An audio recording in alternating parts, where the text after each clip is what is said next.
చచ్చినప్పటి గంగలోనే చచ్చిపోవాలి అంతే, పది నెలలు వస్తుందని. ఎట్లా ఏంటండి? చచ్చినప్పటి గంగలోనే చచ్చిపోవాలి అంతే, జీవితంలోనే నేర్చుకునే జాబ్ ఉన్నా చచ్చిపోతే మొంగ కానొస్తుంది. వెళ్తున్నావా చచ్చిపోతే ఏ మొంగ కనిపిస్తుంది, ఏది కనిపించదు. అలాంటప్పుడు ఇంత కష్టంగా ఇదే చేయడం ఎందుకు, వేరేది చేసుకోవచ్చు కదా? లేవు కదా, జాబులు వస్తాయా, మాకు పనులు ఉంటాయా? ఏదైనా గంగల మాట ప్రమాదం. అది నిజమే, గంగలో ఉంటే ప్రమాదమే, నిజం, అది మాత్రం నిజమే. మరి చేయలేం కదా, అంటే చాలా పనులు ఉంటాయి కదా బయట కూడా. పని లేదండి. మా నాన్నల తాతలు అంతా ఏటగోళ్ళే, మా బాబులే వాళ్ళకి ఏటగోలేపాలి. ఇప్పుడు మరి మీ పిల్లలు కూడా మళ్ళీ వేటగాళ్ళని చేస్తావా?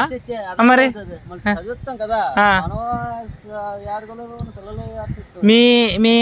మీ పేరెంట్స్ మిమ్మల్ని ఏం చదివించలేదా? ఏ చదివించలేదు.